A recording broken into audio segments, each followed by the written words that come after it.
এটা জাতীয় নির্বাচন কমিশনের সঙ্গে রাজ্য সরকারের কমিউনিকেশন।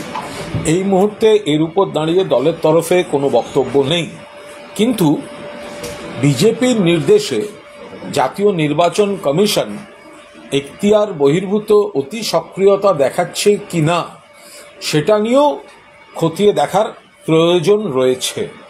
তার কারণ সাধারণত নির্বাচনের আচরণ বিধি লাগু হওয়ার পর থেকে নির্বাচন কমিশনের যে এই অ্যাকশন নেওয়া, একে বদলি করা, ওকে এই করা, এগুলো শুরু হয়।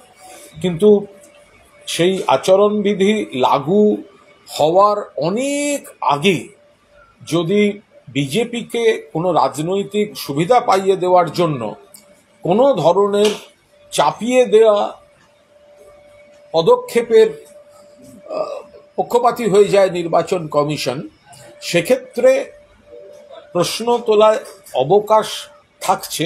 যদিও দলের তরফে এই মুহূর্তে কোনো মন্তব্য করছি না, রাজ্য সরকার বিষয়টি দেখছে। দেখুন, কেন্দ্রীয় সরকার বা বিজেপি যেন তেন প্রকারে বাংলাকে ডিস্টার্ব করতে চায়, কখনো টাকা না দিয়ে, কখনো এজেন্সি লেলিয়ে দিয়ে, কখনো কুৎসা করে, কখনো বাংলা ভাষাকে আক্রমণ করে, কখনো প্রবাসী ভিন রাজ্যে বাসিন্দা ভারতীয় বাংলা ভাষায় কথা বলা বাঙালিকে আক্রমণ করে, কখনো আমলাতন্ত্রকে হুমকি দিয়ে।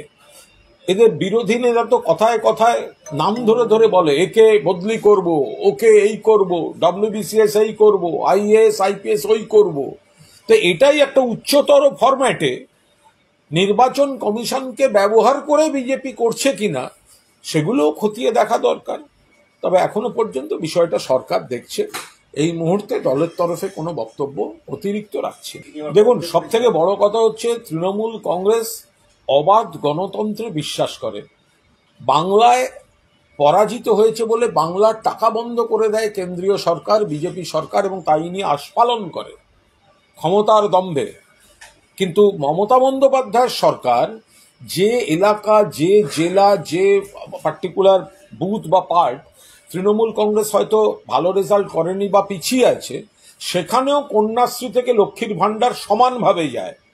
ফলে যারা অন্ধ তৃণমূল বিরোধী, যারা একদা সিপিএম ছিলেন, কেউ আবার ইদানিং বিজেপি ভাব করছেন, এরা নানা সময় একটু লাগতে আসে, তারপর জনগণের রায় এক একটা করে ভোটের রেজাল্ট বেরোয়, তারপর এদের খুঁজে পাওয়া যায় না।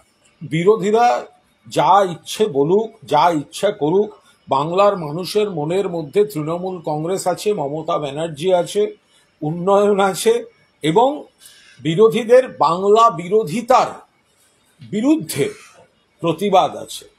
তো সুতরাং বিরোধীরা জনতার দরবারে একটি অপ্রাসঙ্গিক শ্রেণীর প্রাণী। তারা কি বলছেন না বলছেন তাতে কিছু এসে যায় না। বিহারের সার্টিফিকেটগুলোতে তো নানা রকম জিনিস দেখা যাচ্ছে। প্রথমে দেখা গেল একটি কুকুর, কুত্তা, ডগ, তারপর দেখা গেল ট্র্যাক্টর, কৃষিকাজে ব্যবহার হয় ট্র্যাক্টর ভোটার লিস্টে। এরপর দেখা গেল ডোনাল্ড ট্রাম্প, তিনি আমেরিকার হোয়াইট হাউসে থাকবেন না বিহারে থাকবেন, আমরা কনফিউজড।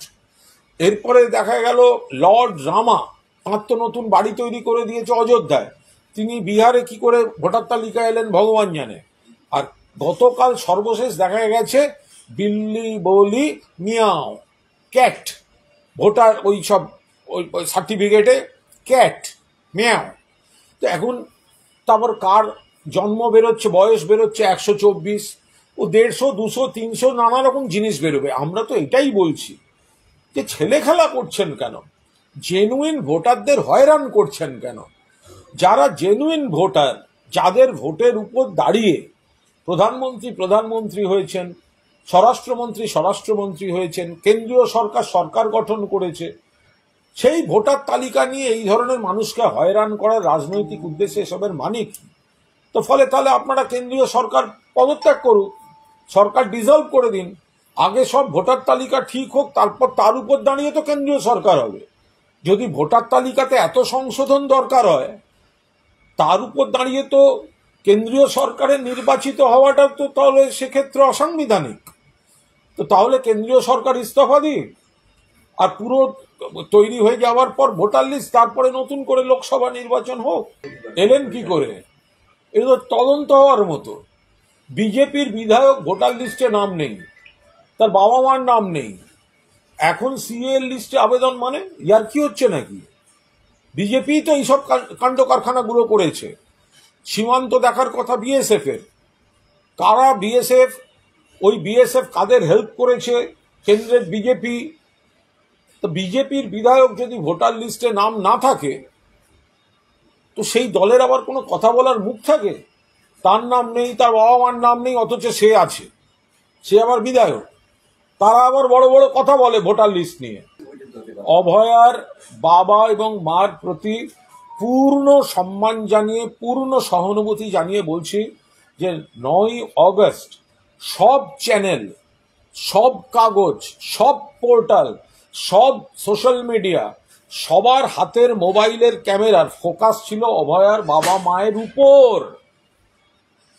তো পুলিশ যদি রাস্তায় ফেলে মারতো, যে অভিযোগটা ওনারা করছেন, একটা ছবি কেউ দেখাতে পাচ্ছেন না, সবটা বিবৃতির উপর চলছে। এটা কি করে সম্ভব? একটা ছবি তো থাকবে, একটা ছবি তো থাকবে। আমি তার আগের দিন বলেছি, অভয়ার বাবা মাকে ভিড়ের মধ্যে ধস্তাধস্তিতে ঠেলে দিয়ে বিজেপি ইস্যু তৈরি করার চেষ্টা করতে পারে। সেই বাইটটা আমার শুনুন, হুবহু মিলে গেছে, তা করেছেন। আপনি বলুন তো, যদি অভয়ার মায়ের লেগে থাকে, লেগে থাকা দুর্ভাগ্যজনক, কিন্তু লাগলো কি করে? পুলিশ তো মারেনি। তাহলে এই বিজেপি নেতারা কি করছিলেন? তারা যদি অভয়ার বাবা মাকে শ্রদ্ধার সঙ্গে তারা তাদের কর্মসূচিতে নিয়ে যান, তাদের সামনে তো বুক পেতে দাঁড়িয়ে থাকার কথা বিজেপি নেতাদের। বিরোধী দলনেতা একজন, আরো বিধায়ক ছিলেন, নেড়া নাড়ু ছিল, তার সবার তো উচিত ছিল বুক দিয়ে আগলে রাখা। তাহলে কারুর লাগলো না, অভয়ার বাবা মার লাগলো। এটা কাদের রাজনীতির জন্য এই ন্যারেটিভটা তৈরি করতে হচ্ছে? অভয়ার বাবা মা বলছেন আমাদের মারা হয়েছে। তাদেরকে কে ছিলেন, কাদের সঙ্গে ছিলেন? আবার একটা জ্ঞান শুনলাম আপনাদের কোনো চ্যানেলেই, পুলিশের উচিত ছিল আলাদা একটা সিকিউরিটির ব্যবস্থা করা। একজন বিখ্যাত কেউ বলে দিলেন।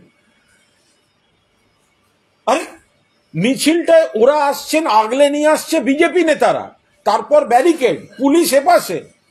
পুলিশ যদি তখন ব্যারিকেডের ওপাশে গিয়ে ঘিরতে যেত, তখন তো আপনারা বলতেন না আমাদের সঙ্গে আছে, পুলিশ কেন ঘিরবে? আপনারা নিয়ে আসছেন, আপনারা পেছন থেকে ঠেলছেন। নেড়া নাড়ু বাইটা অসুবিধা হচ্ছে বলে হাত দিয়ে সরিয়ে ধাক্কা মারছে অভয়ার মাকে, তারা ঘিরে রয়েছেন। তারপর ব্যারিকেডের ওপাশে পুলিশ, আর টিভিতে বলছেন পুলিশের উচিত ছিল বা আচ্ছা আলাদা সিকিউরিটি তৈরি করা। এটা পুলিশের গাফিলতি। তো পুলিশ করতোটা কি করে, আর করবে কেন? পুলিশ যদি ওর মধ্যে থেকে ওদের ঘিরে নিতে যেত, তখন তো সেটার অপব্যাখ্যা হতো কেন পুলিশ ঘিরছে। পুলিশ ঢোকেনি, পুলিশ ঠিক কাজ করেছে। যারা ধরেছিল, যারা ধস্তাধস্তি, প্রথম প্রশ্নের উত্তর দেওয়া উচিত। বিজেপি নেতারা তাদের দায়িত্ব ওনাদের এনেছিলেন, বিজেপি নেতারা তাদের ঘিরে রেখেছিলেন। কোন বিজেপি নেতা ইনজিওর্ড নয়, মায়ের ইনজুরির অভিযোগটা উঠছে কি করে? তার দায় কি বিজেপি নেতারা এড়িয়ে যেতে পারেন? একটা ভিডিও ফুটেজ দেখাতে পারবেন যেটা বলা হচ্ছে যে বাবা মাকে নাকি ফেলে মারা হয়েছে? কেন মারবে পুলিশ ফেলে? কেন, কিসের জন্য? আপনারা এগিয়ে দিয়েছেন ধস্তাধস্তিতে, কারণ ওনারা সামান্য আহত হলে আপনাদের রাজনীতির লাভ, যেটা আমি 24 ঘন্টা আগে এইখানে বসে আপনাদের বলে দিয়েছি। আমার বক্তব্য মিলিয়ে দেখুন, হুবহু এক। আনন্দ আর ভালোবাসার দীপ্তিতে গড়া সমুজ্জ্বল পরমা, ঠিক তোমারই মতো। শ্যাম সুন্দর company jewellers, Agartala, Udaipur, Dharmanagar, Kolkata. Ma, there's this new Bengali matrimonial website, BABandhan.in. It's safe, verified, and just for us. Really? देर न करें, आज ही रजिस्टर करें।